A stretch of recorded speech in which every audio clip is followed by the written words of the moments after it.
नमस्कार। हमारे YouTube channel चर्चा में आप सभी दर्शकों का हार्दिक स्वागत है। अभी पूरे वातावरण में जहर घुला हुआ है। सोशल मीडिया भी गर्म चल रही है।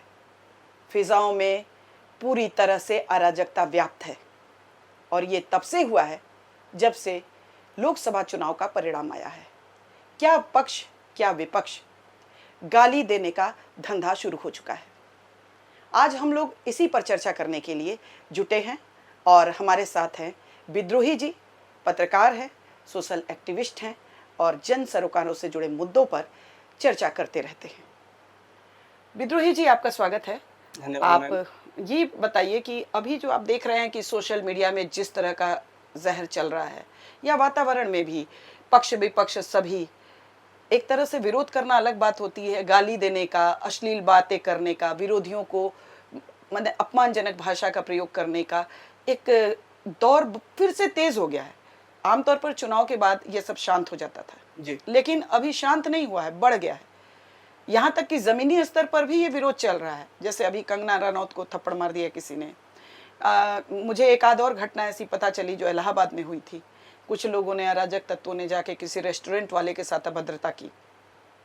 इस तरह की बातें चल रही हैं और सोशल मीडिया पर तो जैसे लगता है कि अभी भी चुनाव खत्म नहीं हुआ है।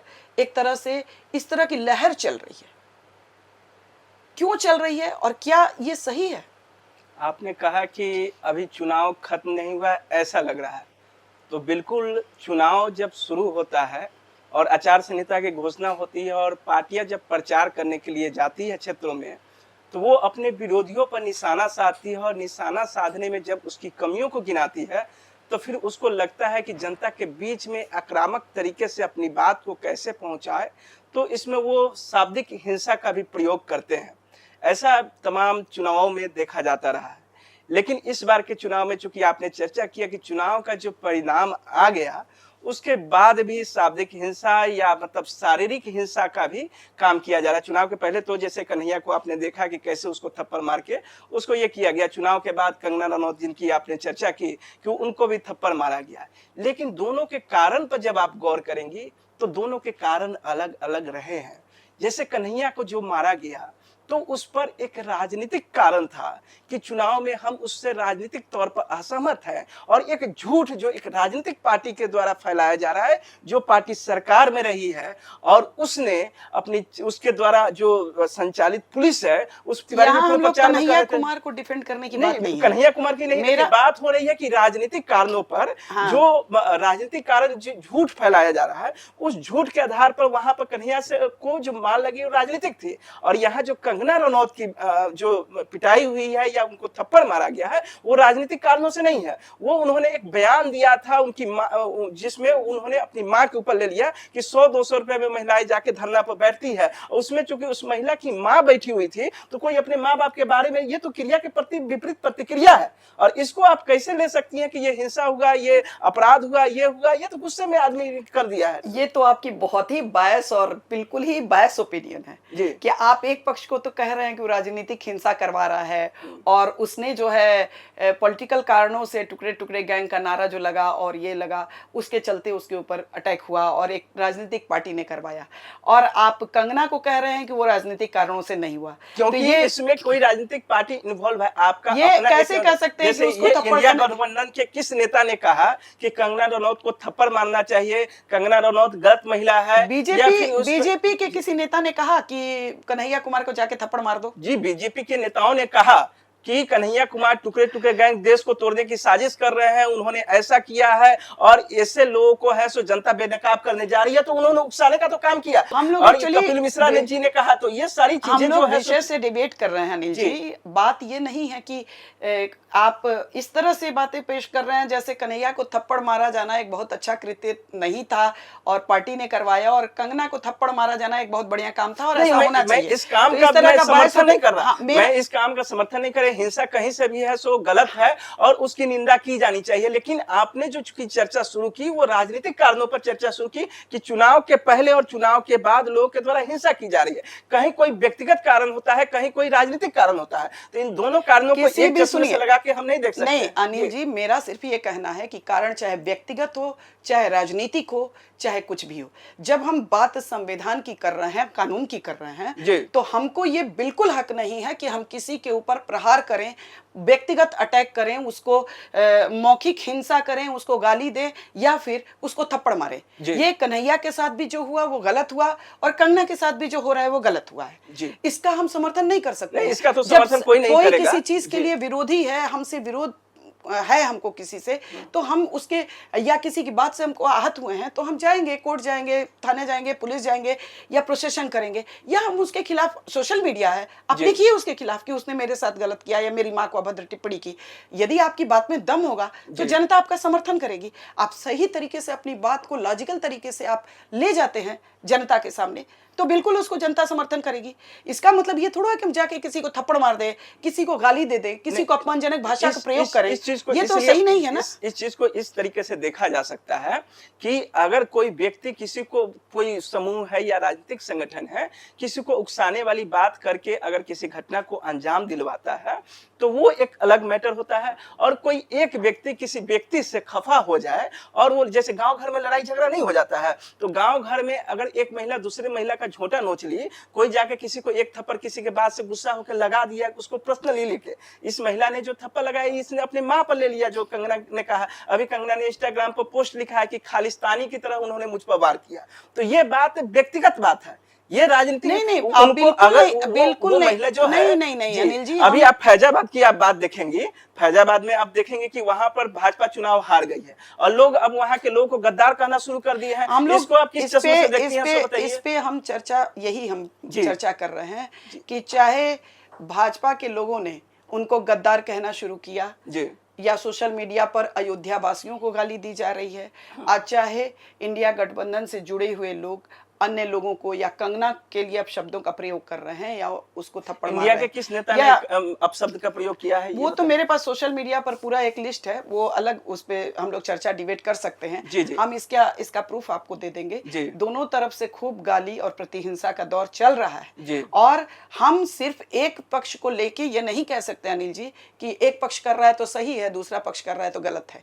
आप जब कानून और संविधान की बात करते हैं तो आपके लिए कानून और संविधान यही है कि हमारी बात होगी तो हम कानून और संविधान नहीं मानेंगे, और जब दूसरे पक्ष की बात होगी तो हम उसके सामने संविधान और कानून की बात करने लगेंगे। ऐसा तो नहीं होगा ना। जो हमने बात कही कि हमने कही कि भाई जो हिंसा हुआ उसकी हम निंदा करते हैं, उसका कतई भी समर्थन नहीं करने चाहिए, लोगों को कानूनी तरीके से ही अपनी बात उठानी चाहिए। लेकिन इस देश की राजनीति में जो हमारे जनप्रतिनिधि हैं उनके ऊपर एक जिम्मेवारी है कि वो समाज को एक दिशा देते हैं, उनसे लोग प्रभावित होते हैं, उनके फॉलोअर होते हैं, और जो फॉलोअर वाले लोग हैं उनसे शुचिता की, उनसे संवैधानिक विषयों पर आपको ज्यादा जिम्मेवारी अनिल जी, मैं बस सिर्फ आपसे ये पूछना चाहती हूँ कि जो आपकी बात में बिल्कुल दम है, मैं सहमत हूँ कि राजनीतिक लोगों को शुचिता और ईमानदारी और एक मर्यादित व्यवहार के साथ आगे बढ़ना चाहिए और लोगों को उकसाना नहीं चाहिए। लेकिन आप जो एक पक्षीय बोल रहे हैं, तो आपको क्या लगता है कि एक राजनीतिक दल तो शुचिता का पालन नहीं करता है और दूसरा राजनीतिक दल बिल्कुल दूध का धुला हुआ है, उसके सारे वर्कर दूध के धुले हुए हैं, उनकी तरफ से कुछ गलत होता ही नहीं है? जैसे अयोध्या के मामले को आप देख रही हैं, सब लोग देख रहा है कि सोशल मीडिया पर कैसे उनको कहा जा रहा है कि आप गद्दार हैं या आप धोखेबाज हैं। लोग इस पर चुटकुला, मेम्स और कई तरह की कविताएं और साहित्यकार तक लिख रहे हैं। क्या किसी पार्टी का किसी चुनाव में हार जाना वो हिंदुत्व विरोधी होता है? क्या वहां के लोग की गद्दारी होती है? फैजाबाद से जो चुनाव लड़े हैं और जीते हैं वो भी हिंदू समाज के ही हैं और वो दलित हैं। बिल्कुल नहीं होना चाहिए जी, बिल्कुल नहीं होना चाहिए। ऐसा जो आप बोल रहे हैं उससे हम कह तो रहे हैं कि हम बिल्कुल सहमत हैं जी कि ये नहीं होना जब चाहिए। आप हमारी बातों लेकिन से हम आप जब ठीक है। आपकी बातों से हम सहमत हैं, लेकिन आपसे असहमत इस बात से हैं कि आप फैजाबाद की बात तो उठा रहे हैं, अयोध्या की बात तो उठा रहे हैं, लेकिन सोशल मीडिया पर मेरे सामने हजारों ऐसी पोस्ट हैं जो इंडिया गठबंधन से जुड़े हुए नेता, उनके कार्यकर्ता कर रहे हैं पोस्ट। बहुत सारे कई लोगों ने कहा कि अब क्या बोले, वो गाली मतलब अश्लीलता ऐसा है कि हम शब्द नहीं निकाल सकते हैं। वो कंगना के लिए बातें कही जा रही हैं, वो क्या सही है, जेन्युइन है? दूसरा, कि यदि कोई भी चीज ऐसी हो रही है, जी। हमको बिना पक्ष निरपेक्ष होकर सबका खंडन करना चाहिए। किसी भी तरह की मौखिक या शारीरिक हिंसा हमारे समाज में जायज नहीं है, और जायज नहीं है तो हमको हर तरह की हिंसा का विरोध करना है, ना कि एक पॉलिटिकल पार्टी के लोग, खास लोगों को टारगेट बनाकर उनका विरोध करना है और बाकी का हम समर्थन करेंगे क्योंकि उसका जेन्युइन था। जी। तो ठीक है अनिल जी, चूंकि समय कम है जी। तो अच्छी बातचीत आपसे रही, लेकिन हमको लगता है कि हम दोनों इस निष्कर्ष पे पहुंचना चाहिए कि हिंसा किसी भी सभ्य समाज के लिए जायज नहीं है और उसका समर्थन नहीं किया जा सकता है, चाहे वो भाजपा करे, चाहे इंडिया गठबंधन से जुड़े हुए लोग करे या आम जनता करे। आपको यदि किसी से शिकायत है, आप सोशल मीडिया पर पोस्ट लिखिए, बेशक लिखिए, लेकिन उसमें भाषाओं का प्रयोग अच्छा कीजिए।